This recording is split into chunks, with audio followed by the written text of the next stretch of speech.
Bom dia, meus amados, tudo bem? Que a paz do Senhor Jesus, que excede todo entendimento, esteja na vida de vocês, na vida da família de vocês, nesta manhã, neste dia e por todo sempre. Amém? Por favor, eu pediria que abrisse a Bíblia em Gênesis, capítulo 2, versículo 15. Cada um, se puder botar. Não é a palavra de Deus aquilo ali, tá, gente? Aquilo ali foi um post que eu recebi no Facebook alguns anos atrás que me marcou muito. Eu vou colocar ali e a gente vai chegar nele em algum momento da pregação. Eu quero que vocês se sintam intrigados com esse post ali. Esse post diz: antes de sair pregando por aí, olhe para a sua vida e veja se não precisa pregar para você mesmo primeiro.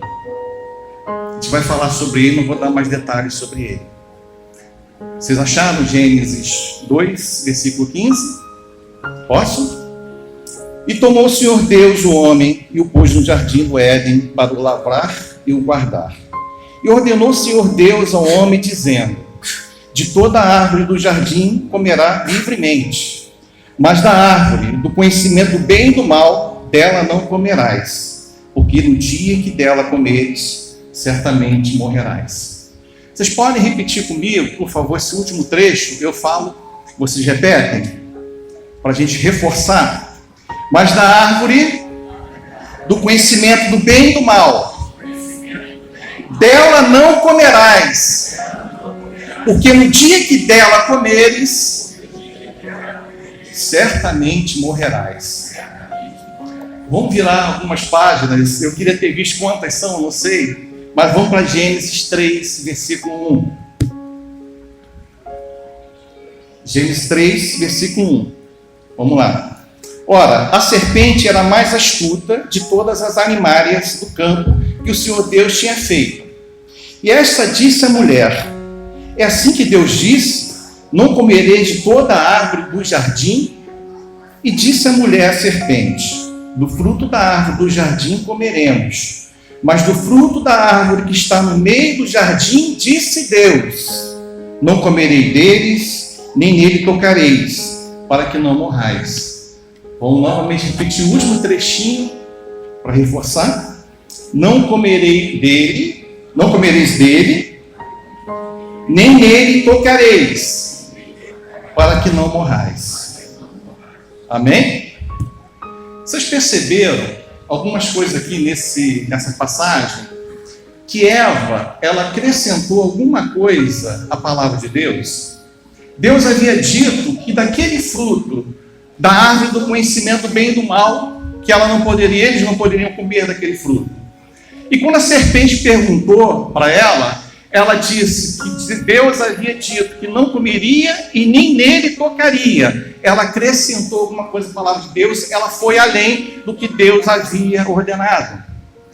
Vocês perceberam também a astúcia da serpente, Satanás, como aqui ele trabalha? Ele não trabalha se identificando: olha, eu sou inimigo de Deus, eu quero te levar a desobedecer a Deus. Ele não trabalha dessa forma. Ele vem jogando uma sugestão, fazendo uma pergunta singela, trabalhando com sofismos, coisas que parecem boas, mas não são boas. Ele, na realidade, ele joga uma casca de banana para as pessoas escorregarem, sem perceber até que está escorregando. Então, eu queria falar hoje com vocês sobre a rigidez da palavra de Deus e sobre o perigo que tem de se acrescentar alguma coisa à palavra de Deus. A palavra de Deus, ela é rígida, ela é absoluta, ela é austera, ela é inflexível. Não existe flexibilidade na palavra de Deus. Ela é profunda e ela é integral. A gente vê isso em diversos versículos na Bíblia. Por exemplo, a Bíblia diz: aquele que quer ser amigo do mundo é inimigo de Deus. Não fala que é amigo de Deus, não fala que é colega de Deus, fala que é inimigo de Deus. Ou seja, com a palavra de Deus, é 8 ou 80, não tem meio termo. Jesus disse: aquele que não é comigo é neutro? Não, aquele que não é comigo é contra mim. Então você vê a rigidez da palavra de Deus, a inflexibilidade da palavra de Deus, é assim que é. Por quê? Porque a palavra de Deus ela não volta vazia antes que ela atinja o propósito para o qual ela foi enviada. Porque é a palavra de um Deus que é implacável. O nosso Deus é implacável. Não tem como fugir do amor, da graça de Deus. Não tem essa possibilidade. A graça dele, o amor dele, quando te alcança, te abraça de acordo com a soberania, da vontade dele, não tem como você resistir. É um amor irresistível. Você pode resistir até um determinado ponto. Não quero, mas daqui a pouco você se rende a esse amor e fala, eu quero para todo sempre. Não tem como você resistir. Mas da mesma forma que não tem como resistir o amor de Deus, também não há como resistir da ira de Deus. Deus, ele se ira. Lá em 1 Coríntios 13, quando fala do amor de Deus, não fala que Deus não se ira. Diz que o amor de Deus não permite que ele se ire facilmente. Ele é paciente, mas existe um limite para a paciência dele. Na palavra de Deus diz que em determinado momento ele entrega as pessoas às suas próprias paixões, as paixões carnais. Existe um limite para a paciência de Deus e o nosso Deus ele é implacável. Eu queria ler para vocês Salmo 139, versículo 5, que demonstra isso, como o nosso Deus é implacável. Não tem possibilidade da gente fugir do amor de Deus. O Salmo 139, versículo 5 diz: Tu me cerca por trás e por diante. Para onde me ausentarei do teu espírito? Para onde fugirei da tua face? Se subo aos céus, lá estás. Se faço a minha cama no mais profundo abismo, lá estás. Não tem como fugir do amor. Não tem como fugir da ira. Por isso a palavra dele não volta vazia. Porque ela vai levar salvação, vai levar justiça, ou ela vai levar juízo, que é condenação. Voltar vazia, ela não vai voltar vazia nunca. Mas o mundo, ele tenta o tempo inteiro nos moldar a imagem do mundo. O tempo inteiro. O mundo vai até ressignificando as palavras para te levar a desobedecer a Deus. O mundo chega para você e fala: olha, você não pode ser fundamentalista. Você não pode ser fundamentalista. É feio ser fundamentalista. Você tem que ser flexível. O mundo diz isso para você. Mas como não ser fundamentalista sendo cristão, se Jesus Cristo é o único fundamento? Não existe nenhum outro fundamento além de Jesus. Então como é que a gente vai ser um cristão sem ser fundamentalista, sem estar fundamentado nos ensinos de Jesus, sem estar fundamentado na palavra de Deus? Querer levar uma vida cristã sem ser fundamentalista é querer levar uma vida cristã sem Jesus. Não tem como. Mais ou menos o que aconteceu na igreja lá de Laodiceia. As pessoas estavam tudo perfeito e Jesus estava lá de fora batendo na porta. Ó, eis que bata a porta. Se ouvires, entrarei e serei com vocês. Ou seja, você tem que estar firmado no fundamento que é Jesus Cristo. E esse medo, às vezes, o mundo vai incutindo na nossa cabeça, dizer que a gente não pode ser fundamentalista. É o que leva as pessoas a adotarem teologias que flexibilizam a palavra de Deus. Aí vem a teologia da prosperidade, a teologia da libertação, a teologia liberal, a teologia da confissão positiva. Imagina, gente, o dano que essas teologias estão fazendo dentro das igrejas. É um dano muito grande. Vocês acham que quem é que está por detrás disso tudo? Quem é que está? As ideias de Satanás. Quer levar as pessoas a obedecer, a não enxergar a verdade. As pessoas, às vezes, querem também, através de uma influência do mundo, tentar conciliar a palavra de Deus com a filosofia, a antropologia, a sociologia, a psicologia. Deus não se revelou ao homem pela sua intelectualidade. Pelo contrário, Deus disse que ele aniquilaria a inteligência dos inteligentes. Ele falou: onde está o sábio, onde está o inquiridor desse século? Ele aniquilou isso, para começar com a Trindade. A Trindade são 3 pessoas, um único Deus. A gente tem que pegar nossa viola, botar no saco e recolher nossa significância, que a gente não consegue entender isso pela nossa intelectualidade. Então Deus aniquila o tempo inteiro a inteligência dos sábios. Aprove a Deus se revelar, nos salvar, como? Através da loucura da pregação da palavra. É loucura. Quando alguém está no mundo e fala assim, André, isso é tudo loucura, eu faço assim, é loucura mesmo. Mas para nós que estamos sendo salvos, é poder de Deus. É verdade? Eu não quero aqui, falei de filósofo, sociólogo, antropólogo, psicólogo. Psicólogo não se fala, pastor Jonas é psicólogo. Desprestigiar essas sabedorias, essas ciências, elas são importantes. Mas não para a gente conhecer Deus, mas para a gente conhecer o homem. Para a gente entender a mente do homem. Para a gente entender os fenômenos da sociedade. Para a gente entender essas gerações, que era a geração X, passou a ser Y, depois passou a ser Z, agora já estamos na geração alfa. São pessoas diferentes. São pessoas altamente conectadas agora à internet, são pessoas globalizadas, são pessoas imediatistas, são pessoas cultas, inteligentes, têm raciocínio lógico. E a gente tem que se preparar, através desse conhecimento, para a gente poder pregar o evangelho verdadeiro para essas pessoas. A gente tem que se adaptar para a gente pregar para elas. Não adaptar a mensagem, mas adaptar o nosso discurso, a nossa forma de pregar. Então, essas sabedorias são importantes. São tão importantes, eu gosto de uma frase de Agostinho de Hipona, que diz, ele estava ali elogiando a racionalidade e a intelectualidade de Platão. Ele diz que Platão, através da racionalidade dele, chegou até a porta dos céus. Olha só, através da racionalidade. A racionalidade pode andar de mãos juntas com a teologia. Mas Agostinho disse, mas Platão não entrou pela porta. Porque para você entrar pela porta tem que ter um ingrediente a mais que é irracional, que é a fé. Então o que acontece? A racionalidade, ela pode andar de mãos dadas com a teologia até um determinado ponto. Dali para frente, acabou.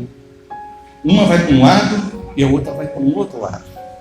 Então não tem como conciliar a filosofia, a antropologia, a sociologia com a palavra de Deus.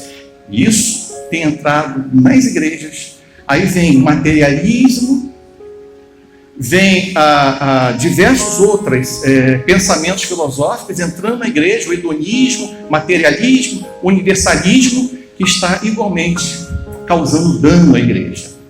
Da onde vêm essas ideias? Não é de Deus, com certeza. Então eu queria falar com vocês, o outro item é o perigo de se acrescentar alguma coisa à palavra de Deus. A gente viu que Eva acrescentou, não é verdade? Eu não estou querendo afirmar que foi pelo fato de Eva ter acrescentado que ela desobedeceu. Ela e Adão, né? Mas certamente isso contribuiu. E eu queria chamar vocês hoje para uma reflexão. Será que nós temos acrescentado alguma coisa à palavra de Deus? Será que nós temos acrescentado? Ou seria mais prudente eu perguntar assim, o quanto nós temos acrescentado alguma coisa à palavra de Deus? Considerando que é certo que a gente acrescente alguma coisa. Mesmo que esse alguma coisa seja acrescentado de forma inconsciente. Aí eu queria dar para vocês uma outra reflexão. Será o que a gente faz de forma inconsciente nos torna desculpável diante de Deus? Dá para a gente chegar lá no dia do juízo final e falar, Deus, eu fiz de forma inconsciente. Será que a gente vai ser desculpável por conta disso?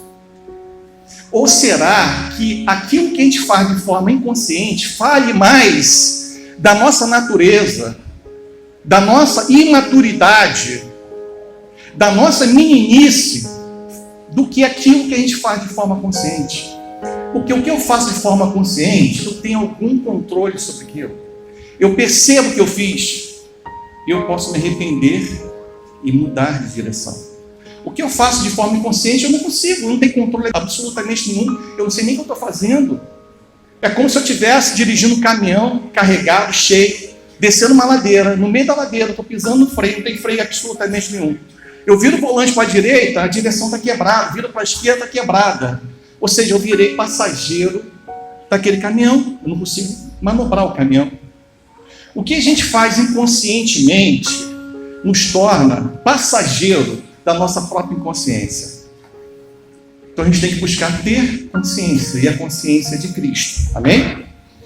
Mas vamos lá, continuando aqui no raciocínio, será que a gente tem acrescentado alguma coisa à palavra de Deus? Temos que pensar a respeito disso. Quando a gente vai evangelizar, a primeira coisa que normalmente a gente faz, eu assumo a minha culpa nisso, tá? É dizer, Jesus te ama.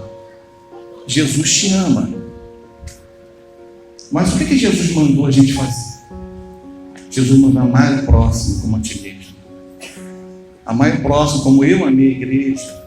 Jesus não mandou a gente ir lá e dizer que Jesus os ama. Será que isso não é um acréscimo? Eu estou especulando aqui. Será que isso não é um acréscimo?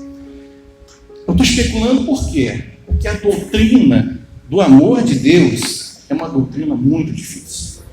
Não é uma doutrina fácil. A doutrina do amor de Deus, se Deus ama todas as pessoas, ou se ama só os escolhidos, é uma doutrina difícil. É muito difícil.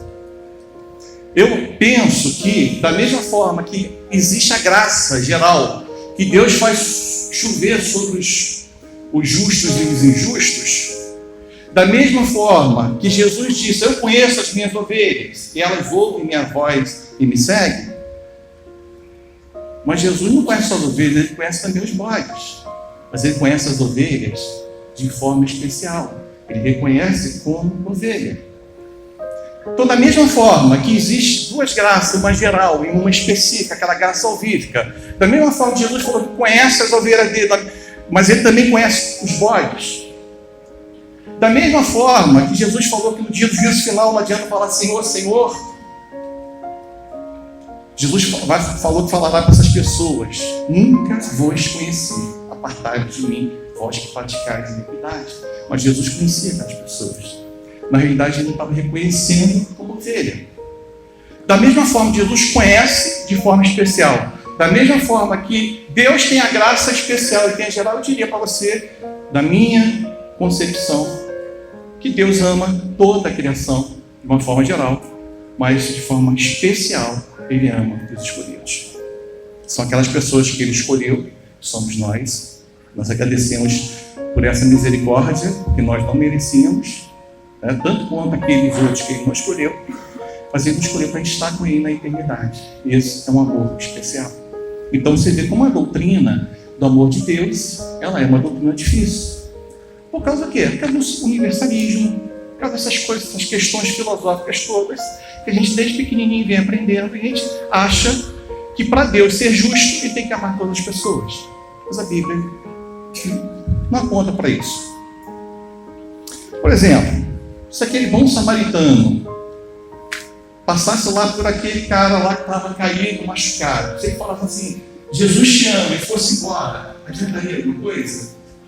Ele teria amado o próximo? Não teria. Ele teve que ter uma atitude de amor com aquela pessoa. E é isso que Jesus quer de nós, que a gente venha ter atitude de amor com o nosso próximo, e não ficar dizendo Jesus te ama, Jesus te ama, Jesus te ama.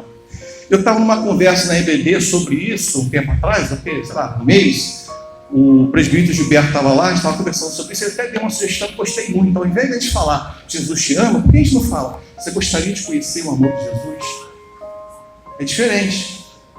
Porque o amor de Jesus ele é personificado pela perfeição. Se você quer conhecer aquele amor perfeito de Jesus, acho que seria mais teologicamente, sem risco de estar acrescentando alguma coisa, do que você falar de Jesus te ama. Nós fomos ensinados desde pequenininho, isso vem de geração para geração, vem sendo há séculos ensinados, para a gente olhar para a vida do pregador. Olha para a vida do pregador. A gente chegou naquele post ali. Olha para a vida dele, vê se ele é digno. O tempo inteiro. Fulano é digno de pregar, Beltrano não é digno, não. A gente vê isso. Fora que Satanás também tenta botar um fardo pesado nas nossas costas, dizendo, você não é digno de pregar a palavra de Deus. Você não é digno de pregar o evangelho. Satanás tenta botar esse fardo nas nossas costas. O que Jesus disse? Jesus disse: meu jugo é suave, meu fardo é leve.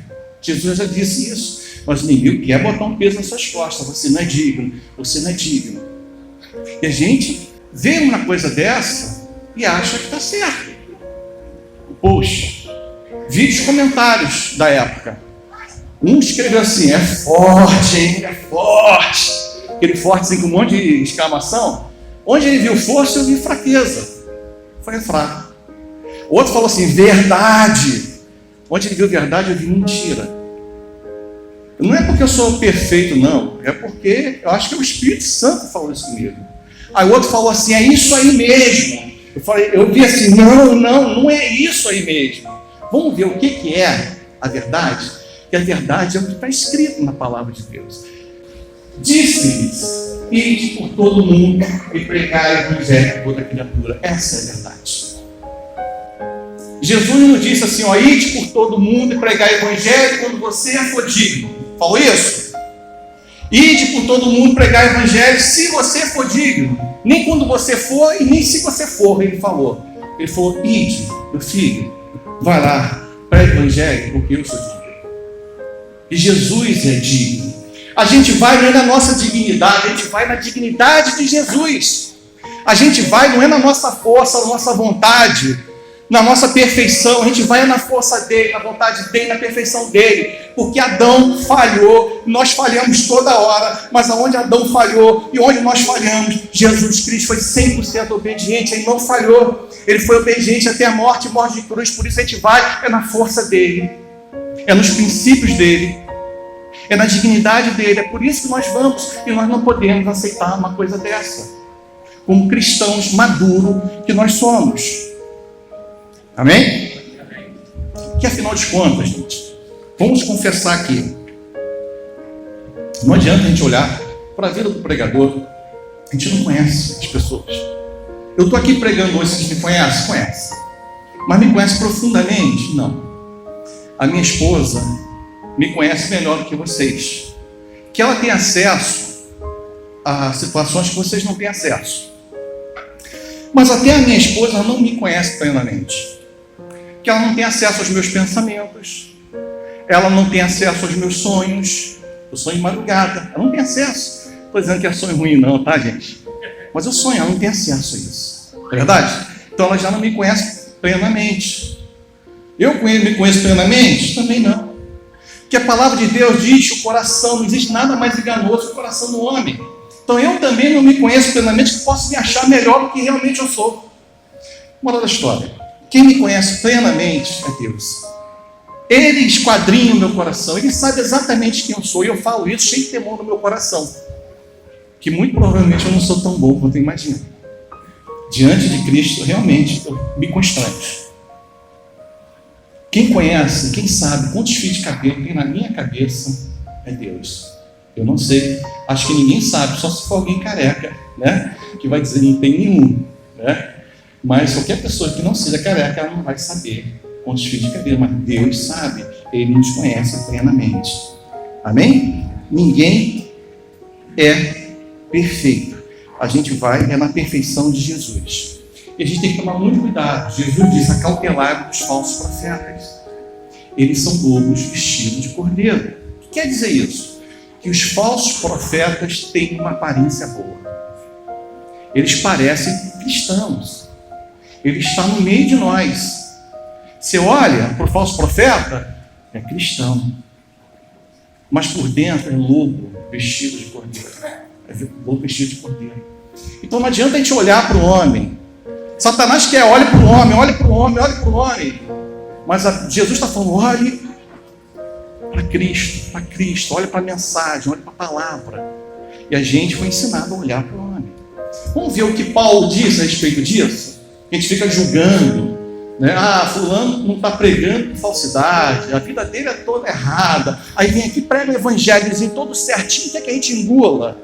Vamos ver o que Paulo falou? Pode passar? Mas o que importa? Contanto que Cristo seja anunciado de toda maneira, ou com fingimento, ou em verdade, nisto me regozijarei ainda. Ou seja, Paulo está lá se alegrando. O cara está pregando Jesus Cristo de forma correta, tem que ser de forma correta. Está pregando lá com fingimento. Eu estou aqui todo incomodado e Paulo está lá feliz na vida que Cristo está sendo anunciado. Então você vê como a gente precisa amadurecer, como a gente precisa ter a nossa mente transformada. Porque a gente vem se alimentando desde pequenininho. E a gente precisa jogar fora algumas coisas. Jogar fora. É o que eu falei na outra pregação. A gente precisa esvaziar o nosso odre do vinho velho para Jesus vir encher com vinho novo. Jogar fora esses conceitos. Não achar que ele poxa uma coisa correta, mas aquilo ali bater no teu coração. Isso não está certo. A gente não tem medo de ser fundamentalista, porque o que o mundo chama a gente de fundamentalista, a gente tem que chamar o bíblico. Não adianta a gente olhar a aparência de ninguém que a gente não conhece. A palavra de Deus diz: conhecereis a verdade, e a verdade vos libertará. Não é conhecereis a vida do pregador, é conhecereis a verdade. É a verdade. O inimigo tenta o tempo inteiro tirar a gente dessa verdade. Porque afinal de contas, quem faz essa vontade de Deus? Vou botar dois cenários aqui. Chegou um cara aqui, sei lá, cheio de tatuagem, nada contra tatuagem, tentando criar um estereótipo aqui. Parece a vida toda errada, calça rasgada, né? Parece, sei lá, maconheiro, vamos supor aqui, hipoteticamente, mas veio aqui e pregou o evangelho, aparência péssima, veio aqui e pregou o evangelho certinho. Ou aquela pessoa que veio assim, terno, gravata, cara de crente mesmo, cabelinho penteadinho, veio aqui e pregou um monte de heresia. Quem foi que fez a vontade de Deus? Jesus Cristo contou uma parábola dos dois irmãos, dois filhos. Não é a parábola do filho pródigo, não. É a parábola que o pai chamou o filho mais velho para ir trabalhar na vinha. O filho falou: não vou. Se arrependeu e foi. Aí ele chamou também o mais novo. O mais novo falou: vou sim, pai. Vou e vou com uma alegria no coração. E não foi. Aí Jesus perguntou: quem foi que obedeceu ao pai? É o que aparentava que ia ou o que efetivamente foi? Então a gente não tem que tirar os nossos olhos da aparência e passar a olhar a efetividade. Eu não estou querendo dizer aqui que o pregador não precisa ter uma vida santa. Não estou falando isso. Ele precisa ter uma vida santa tanto quanto qualquer um de nós aqui precisa. O que eu estou querendo dizer aqui para vocês que são dois eventos separados. Um é a vida da pessoa, que a gente não consegue avaliar profundamente. O outro é o que ele está pregando. São dois eventos separados. E o que ele está pregando a gente consegue avaliar. Só abrir a Bíblia e checar. Se eu estou falando alguma coisa aqui que não esteja na Bíblia, me intercepta está ali fora. André, você falou aquilo ali, não está na Bíblia. Ok? Tem que ser assim, igual o crente de Bereia.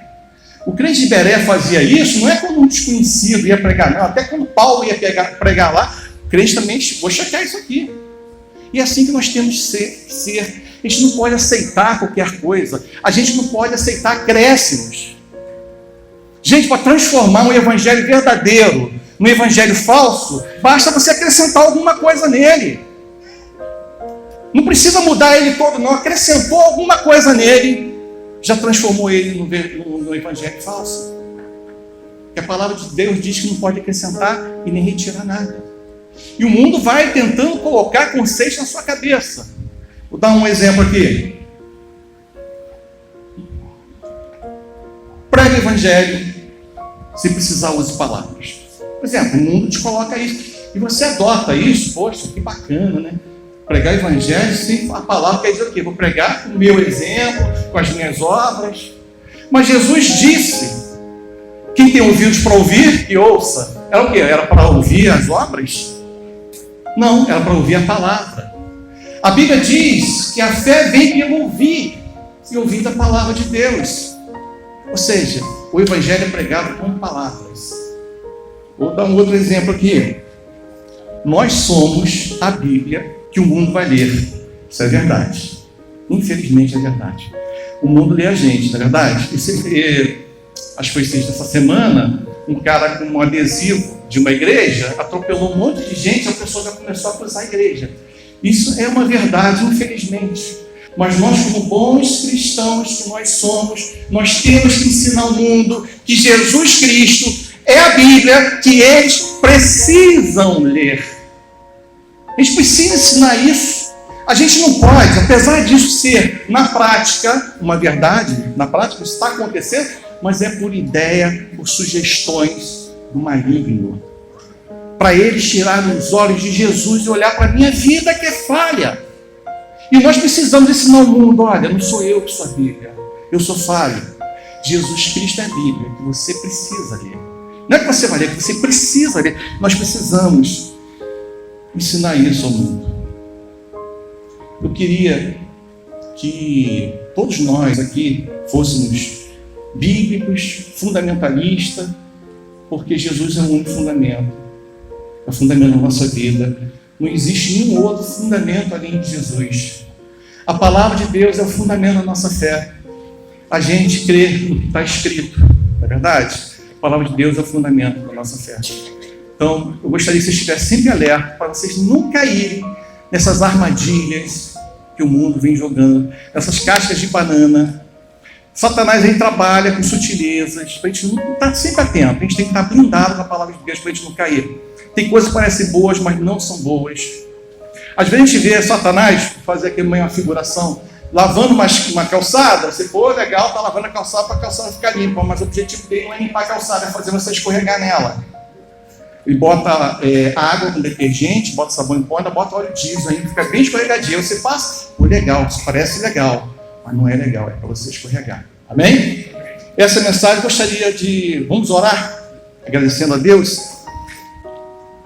Senhor Pai, Deus Todo-Poderoso, nós te agradecemos, meu Pai, por essa manhã, por essa palavra, meu Pai. Bendizemos o teu nome, Pai, e pedimos, meu Pai, que o Senhor nos proteja, que o Senhor nos livre dessas armadilhas, do laço do passarinheiro, meu Pai. Que o Senhor fortaleça o nosso entendimento, nossa fé, transforme os nossos corações, meu Pai. Nos torne preparados para a gente passar por essas dificuldades, Pai, por essas investidas do inimigo, meu Pai. Que o Senhor troque sempre o nosso coração para que a gente pregue sempre a verdade, meu Pai. Que a gente esteja sempre comprometido, meu Pai, de pregar o verdadeiro evangelho, que a gente nunca se sinta motivado, Pai, a querer acrescentar nada, meu Pai. A querer dar uma ajudinha ao Espírito Santo, porque nós sabemos que o Senhor é onipotente, o Senhor não precisa de ajuda absolutamente nenhuma, meu Pai. Isso é suficiente no Senhor mesmo, Pai. Que a gente seja fiel a Ti, meu Pai, de todo o coração, mas nós sabemos que precisamos.